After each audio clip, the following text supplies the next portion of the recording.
श्री कृष्ण परमात्मा हैं, अपनी इच्छा से वसुदेव देवकी और नंद और यशोदा के घर में आए हैं। इच्छा से,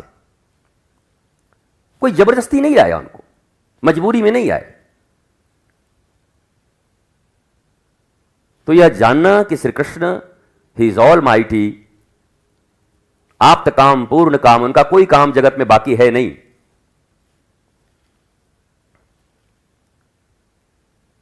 यह जानना ही तत्व ज्ञान है। और इस तत्व ज्ञान को जो नहीं जानते वो कहते हैं बताओ गोपियों का चुनरी लेके भाग गई, कैसे भगवान हैं, महारास कर रहे हैं, खाली नाच रहे हैं, कैसे भगवान हैं।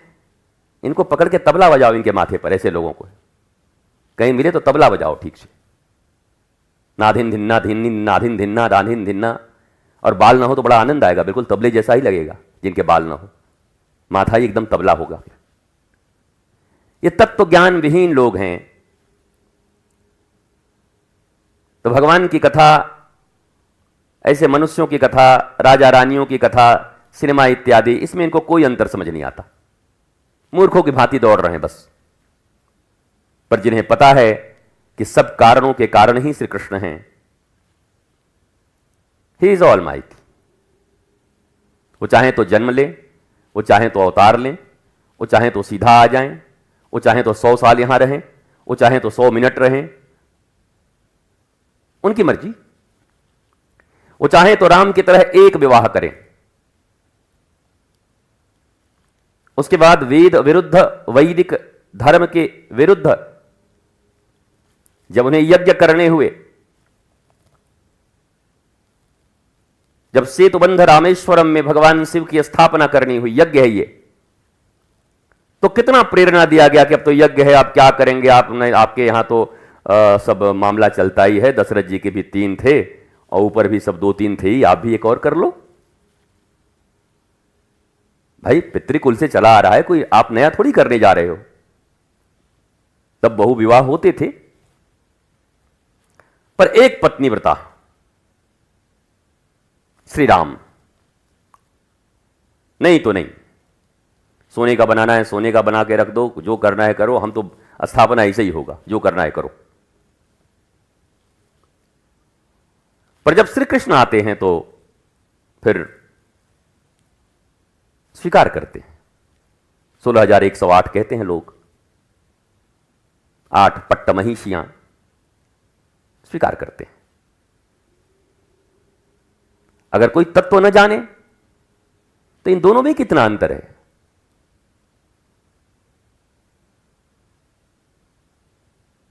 बड़ा अजीब लगता है। राम कभी एक शब्द कुछ छुपा नहीं सकते, इतनी मर्यादा में। और श्री कृष्ण को कोई मतलब नहीं, 1000 झूठ बोलना पड़े तब भी राजी है। कहां समानता है? अगर इन 2 अवतारों के बीच ही समानता देखो तो कहां है?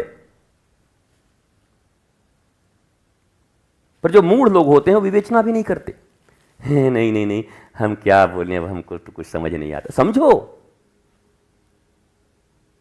युगानुकूल शारीरिक धर्म, युग धर्म के निर्वाह में इस शरीर के द्वारा किए जाने वाले कर्म उतने महत्वपूर्ण नहीं है। उस युग में धर्म की स्थापना के लिए जो जो करना उचित है वो कर रहे हैं।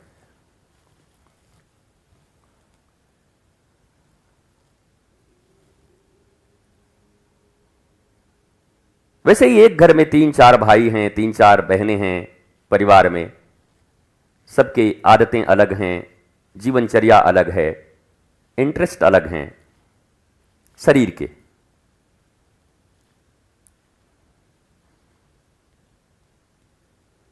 पर एक मैंडेटरी कंपलसरी चीज है जीवन में, वो चाहे कोई गोरा हो, काला हो, ठिगना हो, लंबा हो, साइंस पढ़े, आर्ट्स पढ़े, चाहे उसका फुटबॉल में मन लगे, चाहे इसका शतरंज में मन लगे, चाहे इसका धार्मिक किताब में मन लगे, पर एक चीज मैंडेटरी है। क्या? Know your self. तुम हो कौन, ये सबको जानना पड़ेगा। चाहे फुटबॉल खेलो, चाहे चेस खेलो, चाहे नौकरी करो, चाहे व्यापार करो, चाहे एथलीट बनो, ये जानना पड़ेगा, ये मैंडेटरी है। इसके बिना तब तुम कैसे रहोगे? मन कुत्ता दर दर फिरे, दर दर दूर दूर होए। इसके बिना शास्त्र ने कुत्ता ही कहा है। अब मैं दूसरी शब्द कहां से लाऊं खोज के, कैसे सजाऊं इसको?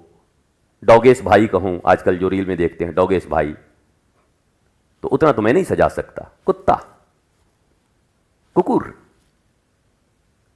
मन कुत्ता। अगर इतने बड़े जीवन में अभी तक आत्मज्ञान की पिपासा भीतर में उठी नहीं, मैं कौन हूं, और उसके लिए प्रयत्न नहीं किया, तो आपके लिए शब्द सम्मान की तरह है। कृपया इस रत्न को संभालें। कुतरत्न। अज्ञानी हैं आप, आपको बुरा नहीं लगना चाहिए, और लगे तो लगना भी चाहिए। मैं तो कहूं, कोई कहता है बुरा मत मानिए, हम तो कहते बुरा लगना चाहिए। अगर हम अज्ञानी हैं तो हमको बुरा लगना चाहिए कि मैं अज्ञानी क्यों हूं। हर समय आदमी को बुरा मत मानिएगा।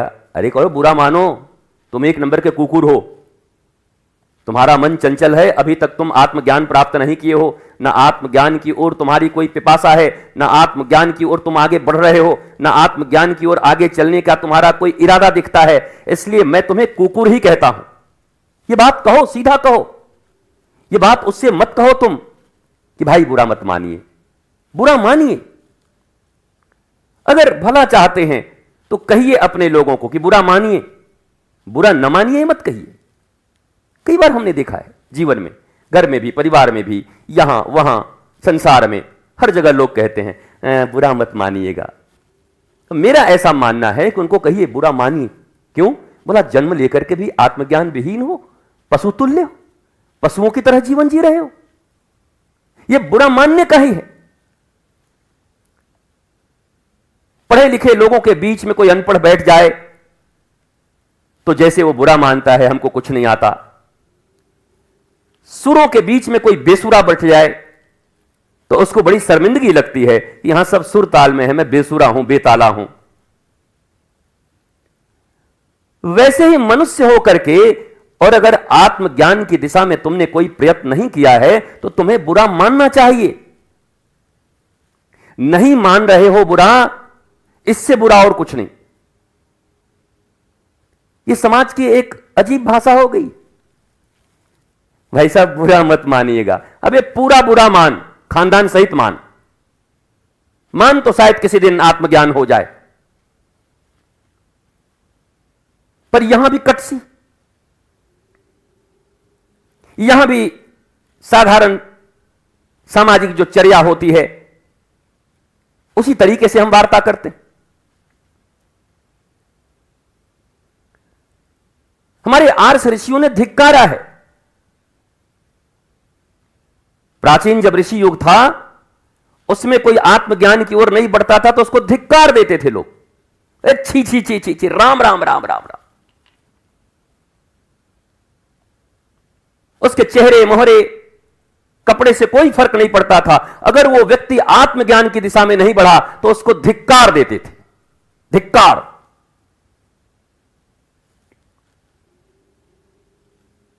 और तुम भी अपने संतानों को धिक्कार दो। और अगर तुम्हारे संतान किसी कारण बस ध्रुव, प्रहलाद, मीरा, जना हो गए हो तो वो तुम्हें धिक्कार दे। जैसे भीम ने धिक्कार दिया था धृतराष्ट्र को। जब सब मार दिए गए दुर्योधन इत्यादि, तो धृतराष्ट्र ऐसे अंधा बैठ के घर में खूब पाते, युधिष्ठिर खूब ख्याल रखते थे, खूब। तो एक दिन विदुर आए। भीम तो कुछ बोलते ही थे, नाराज रहते ही थे, पर विदुर एक दिन आके कहे कि हे धृतराष्ट्र, तुम में और कुत्ता में कोई अंतर नहीं। बोला क्या बात करते हो? हे तात, मुझे पांचों बहुत मानते, अपने पिताजी से ज्यादा मानते। अरे बोला कुत्ते, कुकुर, जिनके लिए पूरा जीवन तुमने कंटक बिछाए, पुत्र मोह में अंधे होकर अपने सारे पुत्रों को बलि चढ़ा दी, मरवा दिया। इन बेचारों को 13 वर्ष तक वनवास दिया और अब इन्हीं की रोटी तोड़ रहे हो बैठकर। तुम में और कुत्ते में कोई अंतर नहीं। विदुर ने जब धिक्कारा,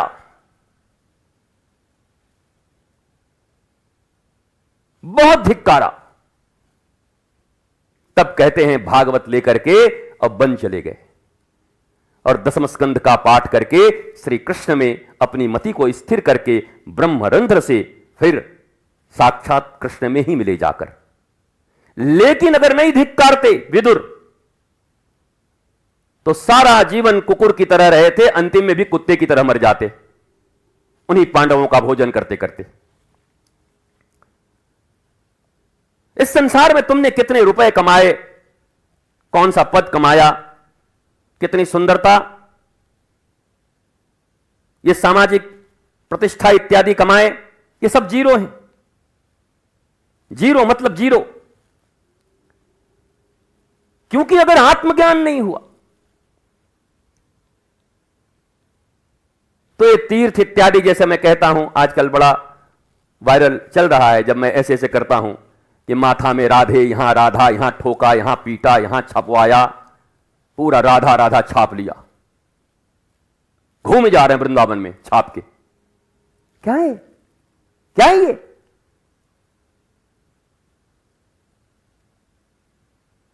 कृष्ण प्रेम की अविरल धारा, अटूट धारा, तैलवत धारा, उनको राधा कहते हैं।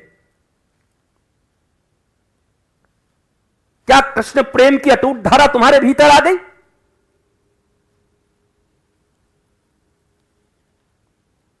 ये तो फिर वही हो गया जैसे कबीर और रहीम इत्यादि कहा करते थे, जल में रहने से मिलते भगवान तो पहले मछली को मिलते, हवा में उड़ने से मिलते तो पंछियों को मिल जाते, कलाबाजी करने से मिलते तो पहले बंदर को मिल जाते। अब सब बंदर हनुमान जी थोड़ी हैं, है? बंदर देखते ही लोग कहते हैं हनुमान जी आ गए। ये तो ऐसा हो गया कि फिर रावण भी तो मनुष्य के ही रूप में आया था, असुर था, असुर। असुर का मतलब ये नहीं कि कोई सिंह थे, पूंछ थे, ही हा करते आ रहा था जैसे ये रामानंद सागर इत्यादि दिखा रहे हैं। वो बिल्कुल हमारी तुम्हारी तरह एक सामान्य मनुष्य, पुलस्त कुल का नाती, असुर। बस उसके जीवन का सुर मिट गया, राग मिट गए, अनुराग मिट गया ईश्वर का, आत्म तत्व से परिचित नहीं हुआ, इसलिए असुर और राक्षस हो गया।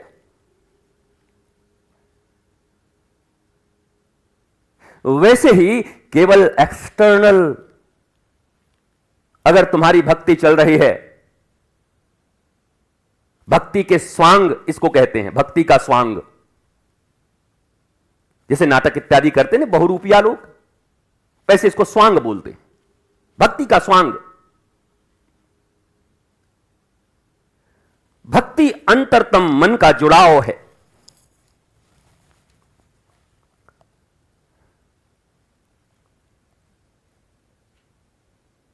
जैसे अर्जुन ने युद्ध की भूमि पर आत्मज्ञान प्राप्त कर लिया, ऐसा नहीं कि आत्मज्ञानी आदमी युद्ध नहीं करता। आत्मज्ञानी क्या भगवान ही सीधे आके युद्ध कर रहे हैं, राम। अर्जुन ने आत्मज्ञान प्राप्त किया, पर अब शरीर का जो धर्म है उसका निर्वाह कर रहे हैं, इसको निज धर्म कहते हैं। ये भारतवर्ष के कुछ मूर्खों ने जातियों को समझ लिया निज धर्म, निठल्ले, दो कौड़ी के लोग जिनको कोई मतलब नहीं धर्म से न बोध से, कोई निज धर्म में जीना बड़ा। व्हाट इज योर निज धर्म? स्पेसीज, इंग्लिश में मनुष्य को कहते हैं ह्यूमन स्पेसीज। मनुष्य ही एक जाति है, फिर प्रजाति।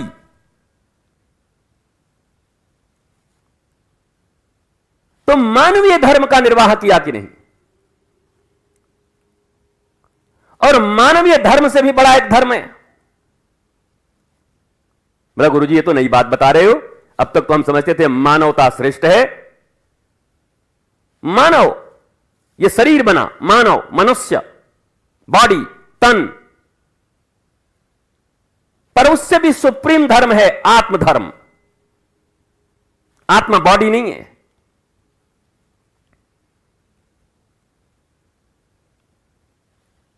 इट मे बी पॉसिबल कि आप मानव हो सकते हैं।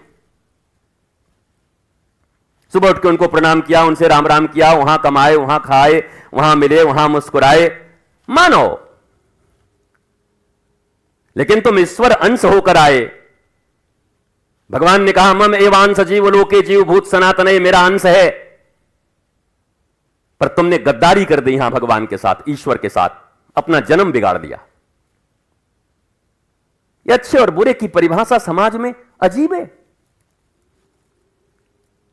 कोई थोड़ा सुंदर दिखा, पहना, कपड़ा उपड़ा इधर उधर निकला, दो चार लोगों को रोटी किसी ने दे दिया, और जाको चिड़िया को एक बार चावल दे दिया, और कुत्ते को एक रोटी खिला दिया, और वहां निकल करके काली गाय को केला खिला दिया, और फिर वहां निकल कर मछली को आटा खिला दिया। बड़े धर्मात्मा है। अरे खाक धर्मात्मा है, मूर्खानंद सरस्वती। ऐसे करने वाले आदमी भी महाज्ञानी, घोर तिमिर में जीने वाले हैं, महाजड़। और फिर इन्हीं सबको अगर आप धर्म कहते हैं तो आपने सैकड़ों नहीं हजारों लाखों ऐसे व्यक्ति देखे होंगे जीवन में जो प्रातः उठते हैं, पूजन करते हैं, धर्म करते हैं, दान करते हैं, चिड़िया खिलाते हैं, और फिर दिन रात गरीबों का खून पीते हैं। यहां से लूटो, वहां से कमाओ, वहां से छीनो, उसका हक मारो, उसका हिस्सा लो, और चिड़िया खिला रहे हो, और मछली को आटा दे रहे हो, और धर्मात्मा का बोर्ड लगाए घूम रहे हो, मैं धर्मात्मा हूं। यह धर्म है?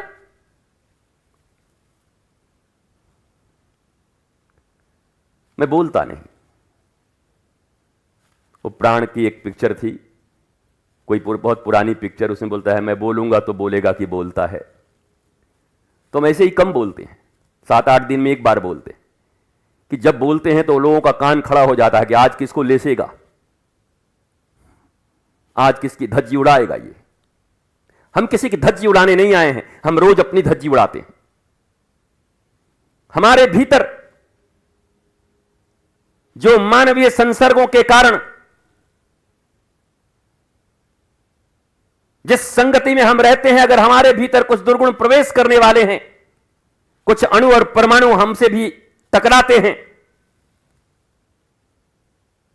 तो हम जब भी बोलते, जब भी कोई धार्मिक कार्य करते या अपने आत्मज्ञान की बात करते, तो सिर्फ इसलिए करते कि मेरे ऊपर जमा हुआ धूल झड़ जाए और हमारी गंदगी साफ हो जाए। बाई प्रोडक्ट में अगर तुम्हारा काम चलता है तो तुम्हारी मर्जी, हम तुम्हारे लिए कभी कुछ नहीं बोलते, हम किसी के लिए कुछ नहीं बोलते।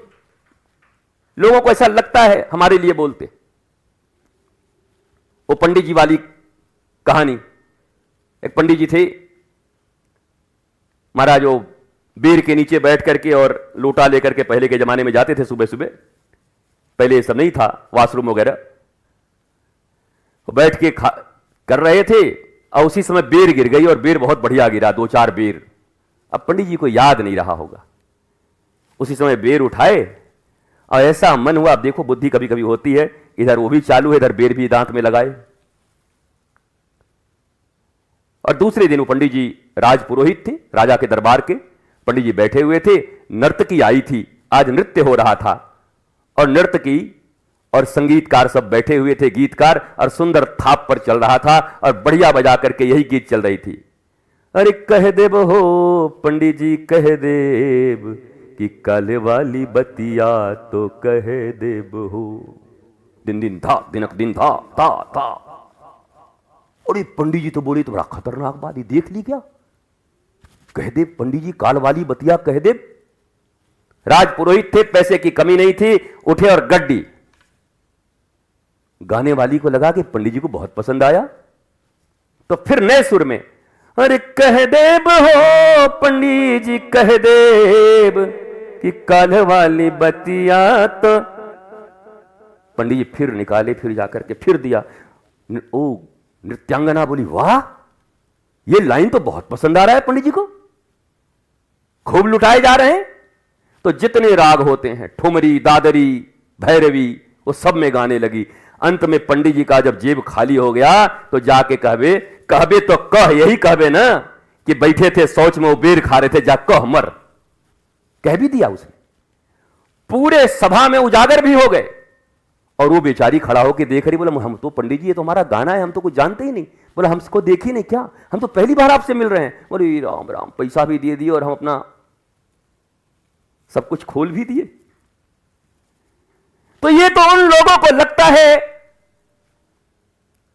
जब कोई संत, कोई महापुरुष धर्म की बातें करते हैं, आत्मज्ञान की बातें करते हैं, सामाजिक रस की बातें करते हैं, तो चोर की दाढ़ी में तिनका, जिनसे जिनसे फिट होता है बोलता है हमारे लिए बोले। वो कहता है आज हम ही को बोल रहे थे, वो बोलता है आज हम ही को बोल रहे थे, वो बोलता है आज हम ही को बोल रहे थे। हम मन ही मन बड़ा खुश होते हैं, वाह आधे घंटे के प्रवचन में 1 लाख लोग फंसे, 1 लाख आदमी कहते हैं हम ही पर बोल रहे थे। वो 1 लाख की हालत वही है। कह दे वो पंडित जी, कह दे जिनके जो अपराध हैं, जिनके जो गुण हैं, अवगुण हैं, वो बातें जब संत के मुख से निकलती है तो हृदय को स्पर्श करती है, चेतना को स्पर्श करती है। तुम मानो न मानो, पर वो धक्का देती और उस समय वो हिलता है। और मैं ये कहूंगा कि वास्तव में उस व्यक्ति को यह समझकर कि हां मेरे लिए ही कहा गया है, उसे आत्मज्ञान के मार्ग पर चल पड़ना चाहिए कि मेरे लिए कहा गया है।